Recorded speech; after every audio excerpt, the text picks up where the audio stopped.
মানে 8টি গুণ যার ভিতরে থাকবে তার চরিত্র ভালো, তার স্বভাব ভালো, তার শিষ্টাচার এটা ভালো। এই জন্য আমরা মানুষ, আমাদের প্রত্যেককেই এই 8টি গুণে গুণান্বিত হতেই হবে। যদি না থাকে তাহলে এগুলো আমরা বানায় নিব।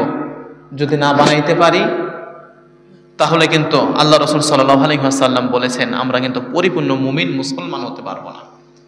আর যদি মুমিন মুসলমান না হতে পারি, সুরতান হয়ে থাকি, তাহলে আল্লাহ তাআলা যে আমাদেরকে প্রতিশ্রুতি দিয়েছে জান্নাতের, সে জান্নাত আমরা কখনোই পাবো না।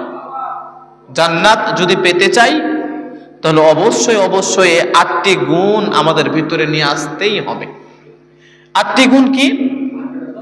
8টি গুণ হলো, 1 নাম্বার সুন্দর কথা বলা। আমরা কথাবার্তা বলি, কথাবার্তা হতে হবে ভালো, সুন্দর কথাবার্তা হতে হবে। 2 নাম্বার ভালো আচরণ করা। 3 নাম্বার পরিষ্কার পরিচ্ছন্নতা বজায় রাখা। 4 নাম্বার ছোটদের প্রতি স্নেহ, মমতা, মহাব্বত এবং বড়দের প্রতি সম্মান। 5 নাম্বার আমরা যদি কাউকে কোনো প্রতিশ্রুতি দিই সে প্রতিশ্রুতি পালন করা। 6 নাম্বার প্রতিবেশীর প্রতি সদাচরণ করা। 7 নাম্বার অহংকার থেকে বিরত থাকা। 8 নাম্বার মুসলমান ভাইকে ভালোবাসা, মহাব্বত করা। এই 8টি গুণ যে ব্যক্তির ভিতরে থাকবে সে ব্যক্তি হলো পরিপূর্ণ মুসলমান এবং পরিপূর্ণ ঈমানদার, এবং আল্লাহ যে ওয়াদা করেছে তাকে জান্নাত দিবে। কারণ যে ব্যক্তির চরিত্র ভালো সে ব্যক্তির সবকিছুই ভালো। এখন এটা তো আমরা হিডিং জানলাম, এটা কি কোরআন হাদিসের কোনো দলিল নাই কথাগুলোর? আমি আপনাদেরকে ইনশাআল্লাহ কোরআন হাদিসের দলিল দ্বারাই সেটা বুঝিয়ে দিব। এই 8টি কথা আল্লাহ রাসূল সাল্লাল্লাহু আলাইহি ওয়াসাল্লাম যে আমাদেরকে বলে গেছে সেটা আপনাদেরকে আমি বোঝানোর চেষ্টা করব ইনশাআল্লাহ। তার ভিতরে ইসলামী শিষ্টাচারের ক্ষেত্রে 1 নাম্বার যেটা আমি বললাম যে সুন্দর কথা বলা। এই ব্যাপারে আল্লাহ রাসূল সাল্লাল্লাহু আলাইহি ওয়াসাল্লামের হাদিস কি? আল্লাহ রাসূল সাল্লাল্লাহু আলাইহি ওয়াসাল্লাম বলেন, আন আবি হুরায়রা রাদিয়াল্লাহু তাআলা আনহু আন্না নবী সাল্লাল্লাহু আলাইহি ওয়াসাল্লাম ক্বাল, হযরত আবু হুরায়রা রাদিয়াল্লাহু তাআলা আনহু থেকে বর্ণিত, নবী করিম সাল্লাল্লাহু আলাইহি ওয়াসাল্লাম বলেন, মান কানা ইউমিনু বিল্লাহি ওয়াল ইয়াউমিল আখির, যে ব্যক্তি ঈমান নিয়ে আসলো এবং আখিরাতকে বিশ্বাস করলো, ফালিয়াকুন খায়রান, সে যেন সুন্দর, সত্য, ভালো কথা বলে, ওয়ালিয়াসমুত, আর যদি ভালো কথা না বলতে পারে, সুন্দরভাবে কথা না বলতে পারে, তবে সে যেন চুপ থাকে। আল্লাহ রাসূল তার ভিতরে 1 নাম্বার বলেছেন যে হয় তুমি ভালো কথা বলো, অন্যথায় তুমি চুপ থাকো। তুমি ভালো কথা বলবা না, চুপও থাকবা না, তুমি কথা বলার মানে অহেতুক কথাবার্তা বলতেই থাকবা, তাহলে তুমি কিন্তু ওই আখিরাতকে এবং আল্লাহকে বিশ্বাস করো নাই। কারণ আল্লাহ রাসূল সাল্লাল্লাহু আলাইহি ওয়াসাল্লাম তো বলেছেন যে ইউমিনু বিল্লাহ, যে ব্যক্তি আল্লাহর প্রতি ঈমান এনেছে, ওয়াল ইয়াউমিল আখির, এবং আখিরাতকে বিশ্বাস করেছে, সে যেন চুপ থাকে অথবা ভালো কথা বলে। হয় ভালো কথা বলো, না হয় চুপ থাকো। কিন্তু আজকে আমরা আমাদের সমাজের ভিতরে অহেতুক কথাবার্তা বলতে আমরা পটু, অহেতুক, যেগুলোর কোনো অস্তিত্ব নাই, যেগুলোকে ইসলাম পছন্দ যে সমস্ত কথাকে করে না, সেগুলো আমরা বলতে মানে কোনো দ্বিধাবোধ করি না। তো আমরা প্রত্যেকেই অবশ্যই ভালো কথাই বলবো। আর যদি অন্তত ভালো কথা না বলতে পারি তাহলে এই চুপ থাকা পদ্ধতিটা আমরা প্রত্যেকে অবলম্বন করব। বুখারী 6008 নম্বর হাদিস। 2 নম্বর আল্লাহ রাসূল সাল্লাল্লাহু আলাইহি ওয়াসাল্লাম কি বলেছেন যে ভালো আচরণ করা, ভালো আচরণ করা। এখন আমাদের যে ব্যবহার আছে, এই ব্যবহারটা আমাদের সঠিক করা। আজকে আমরা মানুষ অপর মানুষের সামনে এমন ভাবে ব্যবহার করি পশুর মতো। আজকে ছোটরা মুরব্বীদের সাথে এমন ব্যবহার করে, সেটা তুলনার বাইরে, চোখে পানি নিয়ে চলে আসে। অথচ না, তোমার যদি কোনো ব্যক্তি অন্যায়ও করে, ভুলও করে, শাস্তি আছে, কিন্তু নিয়ম মাফিক শাস্তি দাও। সে তুমি এমন ভাবে তুমি তাকে শাস্তি দিও না যার দ্বারা শাস্তিটা অতিরিক্ত হয়ে যায়। যদি অতিরিক্ত হয় তার ভাগ তোমাকে নেওয়া লাগবে। এই জন্য আচরণ আমাদের ঠিক করতে হবে। যদি আমরা ঠিক করতে না পারি তাহলে আমাদের জন্য রয়েছে কিন্তু অত্যন্ত ভয়াবহ শাস্তি। 2 নম্বর রাসূল সাল্লাল্লাহু আলাইহি ওয়াসাল্লাম বলেন ভালো আচরণ করা। ইসলামিক শিষ্টাচার যদি আমরা আনতে চাই আমাদের ভিতরে, 1 নাম্বার ভালো সুন্দর কথা বলতে হবে, ভালো ভালো কথা বলতে হবে, অহেতুক কথা বলা যাবে না। 2 নাম্বার মানুষের সাথে ভালো আচরণ করা। এখন মানুষের সাথে ভালো আচরণ করলে লাভ কি? এভাবে আল্লাহ রাসূল সাল্লাল্লাহু আলাইহি ওয়াসাল্লাম কি বলেন?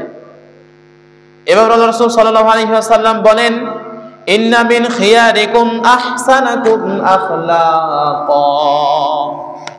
তোমাদের মধ্যে ওই ব্যক্তি সবচাইতে বেশি উত্তম যার চরিত্র ভালো।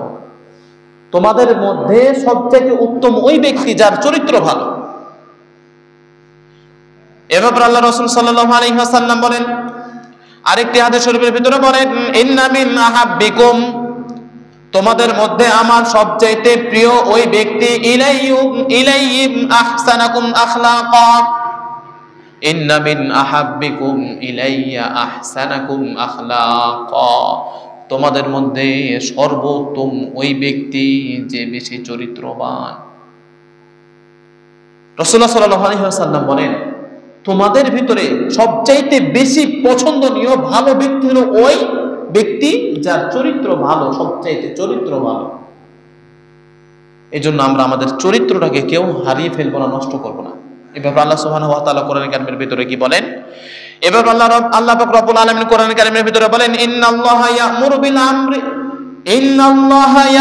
বিল আদলি ওয়াল ইহসান। আল্লাহ সুবহানাহু ওয়া তাআলা কোরআন কারীমের ভিতরে বলেন তোমরা মানুষের সাথে উত্তম আচরণ করো এবং তোমরা যে বিচার করবা বিচারটা যেন সুবিচার হয়। আল্লাহ সুবহানাহু ওয়া তাআলা বলেন ইন্নাল্লাহা ইয়া'মুরু বিল আদলি ওয়াল ইহসান, নিশ্চয়ই তোমরা মানুষের সাথে আচরণ ভালো করো এবং মানুষের যে বিচারটা তোমরা করো বিচারটা যেন কি সুবিচার হয়। অন্যথায় এই কাজটা করার জন্য আল্লাহ তাআলা নির্দেশ দিয়েছেন, আল্লাহ তাআলার নির্দেশের খেলাফ হবে যদি আমরা না করি। ভালো আচরণ না করলে আমাদের আল্লাহ তাআলার হুকুমের খেলাফ হবে। সূরা নাহাল 90। 3 নম্বর আল্লাহ রাসূল সাল্লাল্লাহু আলাইহি ওয়াসাল্লাম বলেন পরিষ্কার পরিচ্ছন্নতা বজায় রাখা। কিন্তু আজকে আমাদের এমন দশা, বিশেষ করে যুবক শ্রেণীদের, তারা যেমন পোশাক পরে এই পোশাকের কারণে বাইরে যখন রাস্তাঘাটে প্রসাব লাগে দাঁড়িয়ে প্রসাব ছাড়া কোনো বুদ্ধি নাই, দাঁড়িয়ে প্রসাব করে। দাঁড়িয়ে প্রসাব করলে প্রথমত সে পবিত্র হতে গেলে তার শরীরের তার যে কাপড় আছে সে কাপড়ের ভিতরে নাপাক লাগতে পারে। কারণ প্রসাবের ছিটা কি লাগে আসবে না? অবশ্যই কাপড়ে আসবে। প্রথমত সুন্নাতের খেলাফ, নবীজির খেলাফ দাঁড়িয়ে প্রসাব করা। আর এই দাঁড়িয়ে প্রসাব করা তো একটা কুকুরের আলামত। তুমি আল্লাহ রাসূলের উম্মত হয়ে, আল্লাহর প্রিয় মাখলুক হয়ে তুমি দাঁড়িয়ে প্রসাব করতেছো, একটুকু তোমার বিবেকে বাঁধে না? একটুকু তোমাকে লজ্জা লাগে না যে তুমি দাঁড়ায় প্রসাব করতেছো? এই জন্য পবিত্রতা যদি কোনো ব্যক্তি অর্জন না করতে পারে তাহলে তার জন্য কবরে অত্যন্ত শাস্তি। একবার আল্লাহ রাসূল সাল্লাল্লাহু আলাইহি ওয়াসাল্লাম সাহাবায়ে কেরামদেরকে নিয়ে যাচ্ছে, যাইতে যাইতে এক কবরস্থানের পাশ দিয়ে যখন যায় সাহাবায়ে কেরামদেরকে বলে আল্লাহ রাসূল, হে আমার সাহাবায়েরা, তোমরা এই কবরস্থানকে দ্রুত পার করে চলে যাও, দ্রুত পার হয়ে যাওয়ার পরে আল্লাহ রাসূল সাল্লাল্লাহু আলাইহি ওয়াসাল্লাম প্রশ্ন করে, ইয়া রাসূলুল্লাহ, আল্লাহ রাসূলকে প্রশ্ন করে, ইয়া রাসূলুল্লাহ, কেন এই কবর থেকে আমাদেরকে দ্রুত পার হতে বললেন কেন? তখন আল্লাহ রাসূল বলেন যে এই কবরের ভিতরে আযাব হচ্ছে। কিসের আযাব? তখন সে বলতো যে সে প্রস্রাব করার পরে পবিত্র হতো না। আজকে আমাদের সমাজের ভিতরে কত মানুষ আছে যারা প্রস্রাব করার পরে ঢিলা কুলো পবিত্র হয় না, এটা ব্যবহার করে না, এরকম মানুষ নাই? তারা একটাবার চিন্তা ভাবনা করে দেখেন, এটা জরুরতের জিনিস, আসবে, তাই বলে কুকুরের মতো যেখানে সেখানে না ছাড়া, দাঁড়ায় প্রসাব না করা এবং অপবিত্রতা ভাবে আদায় না করা, এটা আমরা প্রত্যেকে মাথায় ভিতরে রাখি, কারণ এটা আসবে, এটা স্বাভাবিক। তাহলে 3 নাম্বার বলতেছে পরিষ্কার পরিচ্ছন্নতা বজায় রাখা। কারণ আল্লাহ রাসূল সাল্লাল্লাহু আলাইহি ওয়াসাল্লাম বলেন, আত-তুহুরু শাতরুল ঈমান, পবিত্রতা ঈমানের অঙ্গ। যদি আমি আর আপনি পবিত্রতাকে গুরুত্ব দিই তাহলে বোঝা যাবে যে আমার ভিতরে ঈমান আছে, আপনার ভিতরে ঈমান আছে। আর যদি ওই প্রস্রাব করার পরে ঢিলাগুলো পানি ব্যবহার না করি তাহলে আমার আপনার পবিত্রতার রক্ষা হলো না। এবার আল্লাহ সুবহানাহু ওয়া তাআলা কোরআনে কারীমের ভিতরে বলেন, ইন্নাল্লাহা ইউহিব্বুত তাওয়াবিন ওয়া ইউহিব্বুল মুতাতাহহিরিন, নিশ্চয় আল্লাহ তাআলা তওবাকারীকে, ইন্নাল্লাহা, নিশ্চয় আল্লাহ তাআলা ইউহিব্বুত তাওয়াবিন, তওবাকারীকে মহব্বত করে, ওয়া ইউহিব্বুল মুতাতাহহিরিন, এবং যে ব্যক্তি পাক পবিত্র হয় আল্লাহ তাআলা তাকেও মহব্বত করে। আল্লাহ তাআলা তাকে বেশি মহব্বত করে যে ব্যক্তি পাক পবিত্র হয়, এবং যে ব্যক্তি তওবা করে আল্লাহ তাআলা তাকে বেশি মহব্বত করে। তো আমরা প্রত্যেকেই পাক পবিত্র হতে রাজি আছি তো? ইনশাআল্লাহ আমরা প্রত্যেকেই পাক পবিত্র হব এবং বেশি বেশি তওবা করব। 4 নম্বর আল্লাহ রাসূল সাল্লাল্লাহু আলাইহি ওয়াসাল্লাম বলেন, ছোটদের প্রতি স্নেহ করা এবং বড়দেরকে সম্মান করা। কিন্তু আজকে আমাদের সমাজের ভিতরে যারা ছোট আছে তারা যদি কোনো ভুল করে, ছোট মানুষ হিসাবে ভুল করতে পারে, কিন্তু যারা মুরব্বী আছে তারা দেখবেন এমন ভাবে তারা ছোটদের সামনে আসে যে ছোট বাচ্চারা ভয় পেয়ে যায়।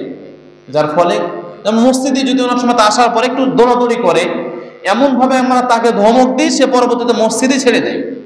এটা স্নেহ না। মসজিদে আসছে একটা ছোট বাচ্চা, দুষ্টামি করতে পারে, ওর দুষ্টামির দ্বারাই আমাদের নামাজের বিঘ্ন হবে না, বরঞ্চ তুমি নামাজের পরে তাকে সুন্দরভাবে তার মাথায় হাত বুলিয়ে দিয়ে বলো, বাবা এমন করতে হয় না। নামাজে যদি তুমি এদিক ওদিক যাও আল্লাহ তাআলা গুনাহ দিবে, পাপ দিবে, তুমি বসে একসাথে নামাজ আদায় করো, বুঝাও, মহব্বতের সহিত বুঝাও। কিন্তু আমরা এমন ধমক দিই যে এখন মসজিদে আসে না।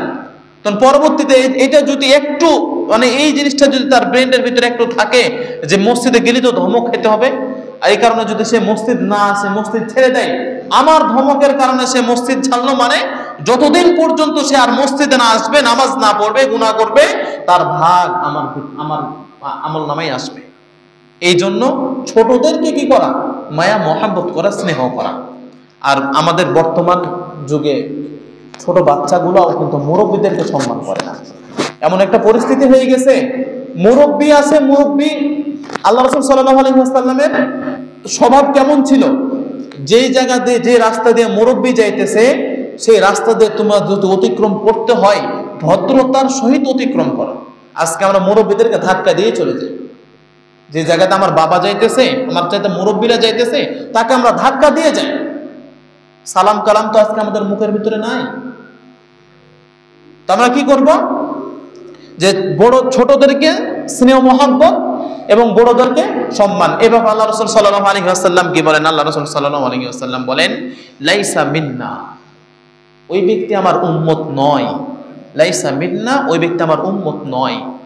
মান লাম ইওয়াক্কির কাবীরানা, যে ব্যক্তি বড়দেরকে স্নেহ করে না, অর্থাৎ যে ব্যক্তি মুরব্বীদেরকে স্নেহ করে না, সে আমার উম্মত নয়। ওয়ায়ারহামনা সগীরানা, এবং ছোট ব্যক্তিদেরকে মহব্বত করে না, সেই ব্যক্তি আমার উম্মত নয়, সেই ব্যক্তি আমার উম্মত থেকে খারেজ। তাহলে আমরা যদি নবীর উম্মত হতে চাই, ছোট আমার শত্রুর সন্তান হতে পারে, তাকেও মহব্বত করা। অনেক সময়তে দেখবেন সমাজের ভিতরে এমন কিছু মানুষ বের হয়, আমার সাথে শত্রুতা আমি আছে, আমার সন্তান যাইতেছে তাকে এমন মার শুরু করছে, মারতে মারতে মেরা ফেলছে। ও অনেকে দেখতে পারে না, মারে, এরকম হয়, এরকমও কিন্তু হয় আমাদের সমাজের ভিতরে। আমরা এমনটা করে থাকি, এটা আল্লাহ রাসূল সাল্লাল্লাহু আলাইহি ওয়াসাল্লামের শিক্ষা নয়। আমার শত্রু হতে পারে কেউ, তাই বলে তার নিষ্পাপ শিশু বাচ্চাও যে আমার শত্রু তা না, তাকেও স্নেহ করা, তাকেও মহব্বত করা, কিন্তু সেও আমার শত্রু। তার সাত জন্ম যতজন আসবে সবাই মনে হয় আমার শত্রু হয়ে যায়, এরকম আমাদের চরিত্র হয়ে গেছে।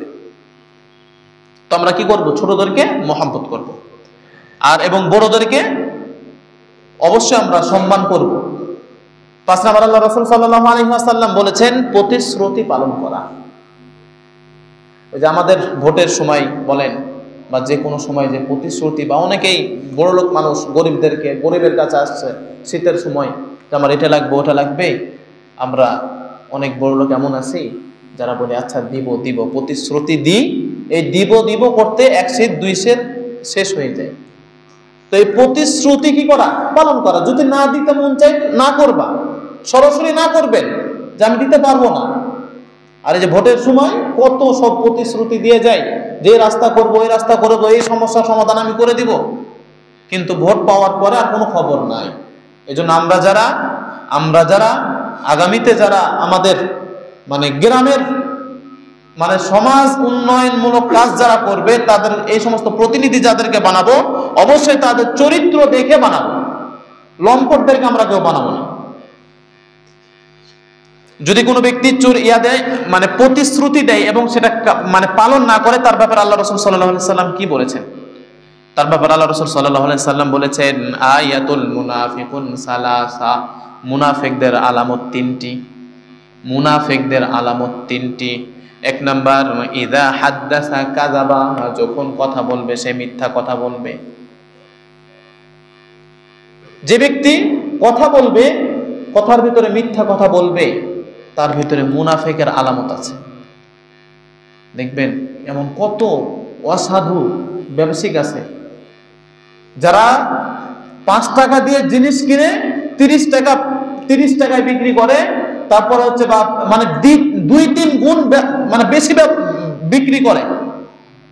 মানে বলে আবার এমন ভাবে বলে আল্লাহর কসম এটা আমি 15 টাকায় কিনেছি, 20 টাকায় বিক্রি করতেছে। 5 টাকা লাভ করবো না? কিনেছে 5 টাকায়, সেটা হয়ে গেল 15 টাকা, লাভ করছে 5 টাকা, দেওয়া হচ্ছে কত?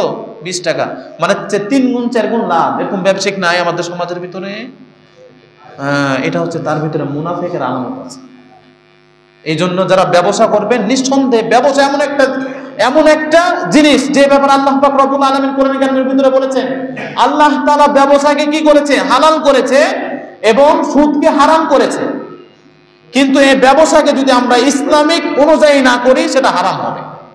এই জন্য আমরা ব্যবসা যারা করব, অবশ্যই মিথ্যা কথা যেন না হয় আমাদের ব্যবসার ভিতরে। 2 নাম্বার আলামত হলো ওয়াইদা ওয়াদাল আখলাফ, যখন কোনো ওয়াদা করবে ওয়াদার খেলাফ করবে। 1 নাম্বার মিথ্যা কথা বলা, 2 নাম্বার ওয়াদার খেলাফ করা, 3 নাম্বার কোনো আমানতের খেয়ানত করা। অনেক ব্যক্তিকে আমানত রাখতে দেওয়া হয়, যেটা আমানত রাখলাম তোমার কাছে, এই আমানতের খেয়ানত অনেকেই করে। মসজিদের টাকা, কোনো দিন ইসলামিক প্রতিষ্ঠানের কোনো টাকা পয়সা যদি কোনো ব্যক্তিকে ক্যাশিয়ার করে দেওয়া হয়, সেই ব্যক্তিকে দেওয়া হয়েছে সেগুলো আমানত, মানে এগুলো গচ্ছিত জিনিস, সেগুলোকে কি করা? গুছিয়ে রাখা। কিন্তু আমরা ওই জিনিসগুলোকে খরচ করে মনে করি যেগুলোকে আমরা জমিয়ে পূরণ করে দিব না, এমনটা না। তোমাকে এই টাকাটা দেওয়া হয়েছে আমানত, যেমন দেওয়া হয়েছে তেমনই তুমি ফেরত দিবা। এটা তোমার কাছে ব্যবহার করার জন্য দেওয়া হয় নাই। অনেকে এমন ব্যক্তি আছে ব্যবসার ভিতরে লাগায় নাই, এমন আপনাদের এদিকেও না থাকলে দেখেছি, আমরা শুনেছি যে ওই এমনও মানুষ দেখা গেছে যে মসজিদের মাদ্রাসার টাকাকে সুদে খাটালছে। এমন ব্যক্তি দেখা শোনা, পরিচিত ব্যক্তি, প্রমাণ সহকারেও আছে। দেখেন, অথচ কি বলতেছে এখানে? যে ওকে দেওয়া হলো আমানত, আমরা বিশ্বাস করে তোমাকে বানাইলাম একটা নেতা, সে তোমাকে কিছু গচ্ছিত মাল দিলাম, সে মালকে তুমি তোমার সুবিধার জন্য ভোগ করবা না। এটাই হচ্ছে কি আমানতের খেয়ানত করা।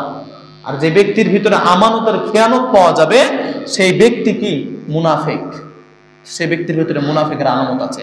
এই জন্য অবশ্যই তিনটা যে মুনাফিকের আলামত বলা হচ্ছে, এক নম্বর হচ্ছে মিথ্যা কথা বলা, দুই নম্বর হচ্ছে আমানতের খেয়ানত করা, আর ওয়াদার খেলাফ করা।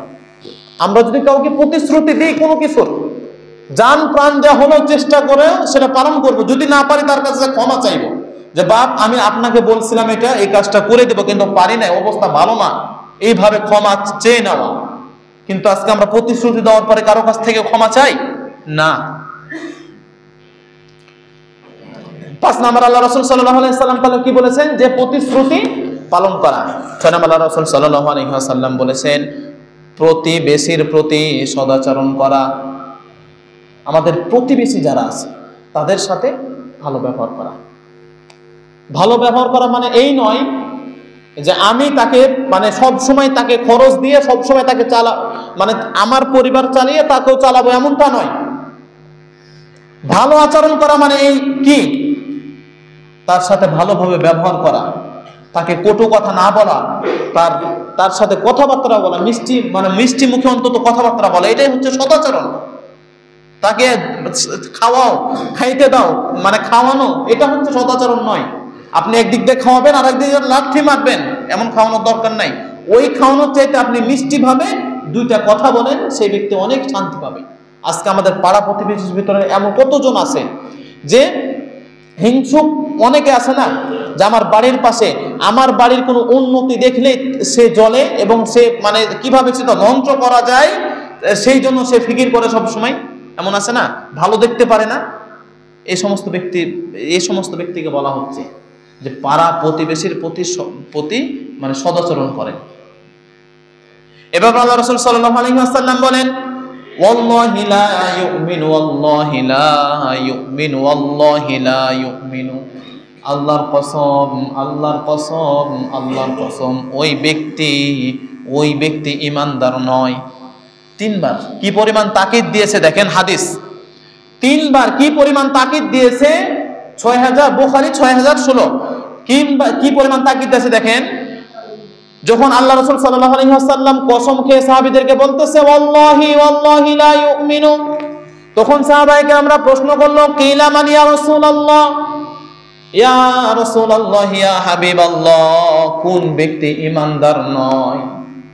ক্বালা, তখন রাসূলুল্লাহ সাল্লাল্লাহু আলাইহি ওয়াসাল্লাম বললেন আল্লাযী লা ইয়ামানু জারুহু বাওয়াইকা, ওই ব্যক্তি ঈমানদার নয় যে তার প্রতিবেশীকে কষ্ট দেয়।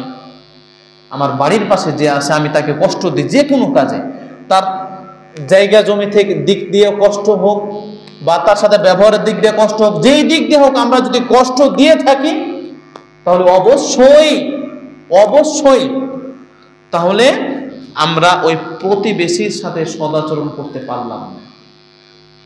কারণ যদি আমরা কষ্ট দিই তাহলে আমরা ঈমানদার নই। এজন্য আমাদের পাড়া প্রতিবেশী যারা আছে অবশ্যই তাদেরকে কি করা, মায়া মহব্বত করা। 7 নম্বর আল্লাহ রাসূল সাল্লাল্লাহু আলাইহি ওয়াসাল্লাম বলেন অহংকার থেকে বিরত থাকা। কিন্তু আজকে আমরা সমাজের ভিতরে যদি একটু আমাদের টাকা পয়সা বেশি হয়, আমাদের একটু যদি টাকা পয়সা বেশি হয়, আমাদের এই পরিমাণ অহংকার বাড়ে যে মনে হয় মাটিতে আমাদের আর পা ঠেকবে না। তাদের ব্যাপারে আল্লাহ রাসূল সাল্লাল্লাহু আলাইহি ওয়াসাল্লাম বলেছেন লা ইয়াদখুলুল জান্নাহ, ওই ব্যক্তিরা জান্নাতের ভিতরে প্রবেশ করিবে না। মান কানা কলবিহি মিসকালা যাররাহ, যে ব্যক্তির অন্তরের ভিতরে যাররা পরিমাণ, সরিষা পরিমাণ মিন কিবরি, অহংকার, যে ব্যক্তির অন্তরের ভিতরে বিন্দু পরিমাণ অহংকার থাকবে সেই ব্যক্তি জান্নাতে প্রবেশ করতে পারবে না। মুসলিম 91। আরেক হাদিস আল্লাহ রাসূল সাল্লাল্লাহু আলাইহি ওয়াসাল্লাম বলেন ইয়াকুম ওয়াল হাসাদা ফাইন্নাল হাসাদা ইয়াকুলুল হাসানাতি কামা তাকুলুল নারুল হাতাব, তোমরা হিংসা হইতে দূরে থাকো, কেননা হিংসা নেকিকে ধ্বংস করিয়া দেয়, যেমন আগুন শুকনা কাঠকে ধ্বংস করিয়া দেয়।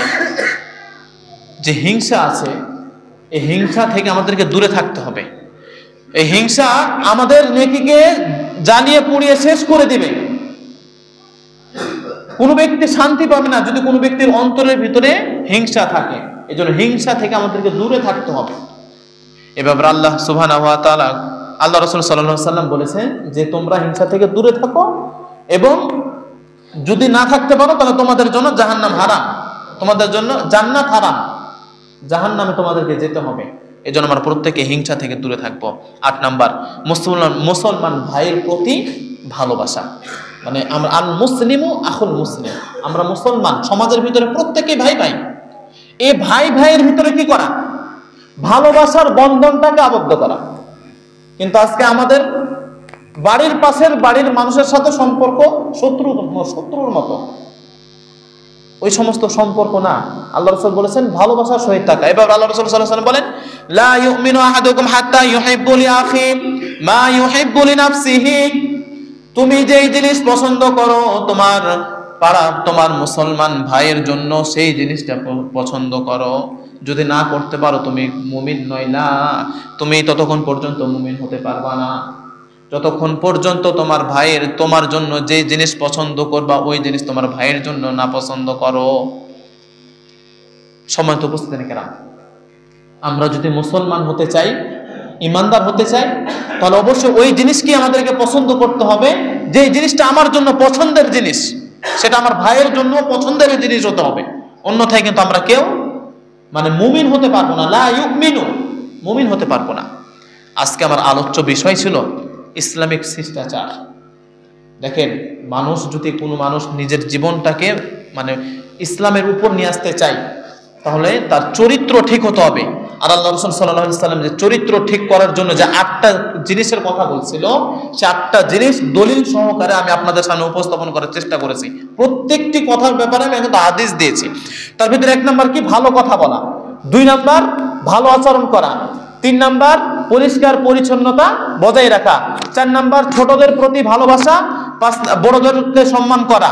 5 নাম্বার প্রতিশ্রুতি দিলে সেই প্রতিশ্রুতি কি করা? আদায় করা। 6 নাম্বার প্রতিবেশীর প্রতি সদাচরণ করা। 7 নাম্বার অহংকার না করা, অহংকার থেকে দূরে থাকা। 8 নাম্বার হলো মুসলমান ভাইদেরকে ভালোবাসা। এই 8টি জিনিস যদি আমাদের ভিতরে থাকে তাহলে নিঃসন্দেহে সেই ব্যক্তির সাথে আপনি চলবেন, সেই ব্যক্তিকে আপনি নেতা বানাবেন। কিন্তু